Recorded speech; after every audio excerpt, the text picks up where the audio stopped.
जय जोहार, जय भील प्रदेश।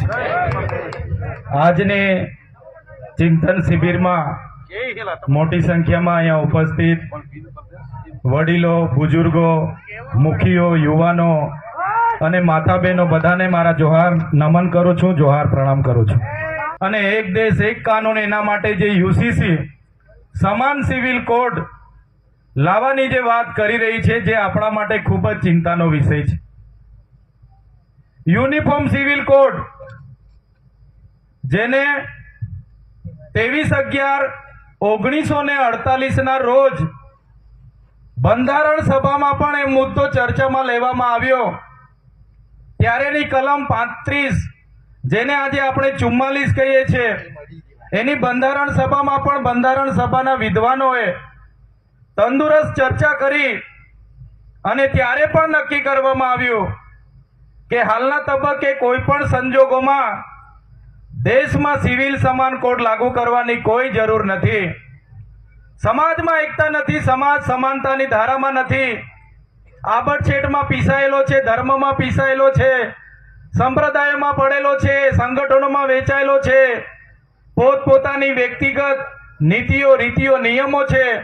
અને એને ધ્યાને રાખીને ત્યારે પણ બંધારણ જ્યારે બન્યું એ બંધારણ સભામાં પણ સમાન સિવિલ કોડનો સમાવેશ કરવામાં આવ્યો નથી।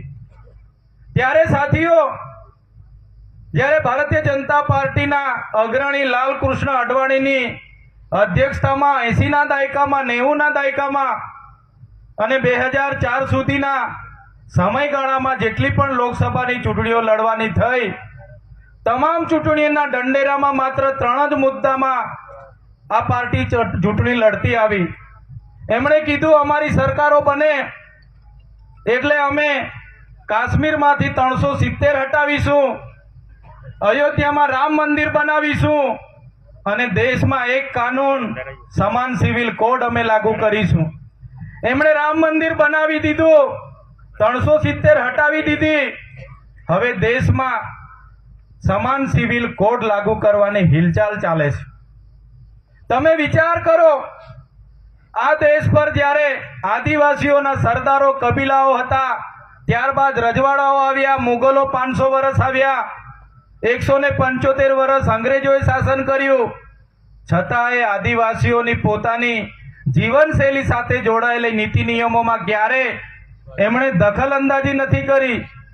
ત્યારે પણ આદિવાસીઓના હક અધિકારો પર કોઈએ ટચ પણ નથી કર્યા। પણ આજની સરકારોએ બંધારણના સિદ્ધાંતો, મૂલ્યોની વિરુદ્ધમાં જઈને, મતદાતાઓની લોકમતની વિરુદ્ધમાં જઈને, સંમતિની વિરુદ્ધમાં જઈને આજે ઝારખંડની રાહે ગુજરાતમાં યુસીસી લાગુ કરવા માટેની એક કમિટી બનાવવામાં આવી છે અને એ કમિટી આદિવાસી જિલ્લાઓમાં જઈને આદિવાસી આગેવાનોના, ધર્મગુરુઓના, સંપ્રદાયના વડાઓના અને રાજકીય નેતાઓના તમામ લોકોના મંતવ્ય લેવામાં આવે છે। કમિટીને કીધું કે ભાઈ, કમિટી જે બની એમાં કેટલા આદિવાસી, કેટલા માઇનોરિટી છે, કેટલા ઓબીસી છે ને કેટલા દલિત છે? એક પણ નહીં। તો મેં કીધું તમે સમાનતાની વાત કરો છો અને ગુજરાતમાં કમિટી બની એમાં તો કોઈ દલિત નથી, આદિવાસી નથી, માઇનોરિટી નથી, ઓબીસી નથી, અહીંયા સમાનતાની વાત ખતમ થઈ જાય છે। એમને મેં ફરી કીધું કે યુસીસી લાગુ કરવાની સત્તા માત્ર ને માત્ર સંસદના 2 ગૃહોને છે, લોકસભા અને રાજ્યસભાને। રાજ્ય સરકારોને કોણે સત્તા આપી યુસીસી લાગુ કરવાની? તમારી કમિટી ગેરબંધારણીય છે અને અમે યુસીસી નો વિરોધ કરીએ છીએ।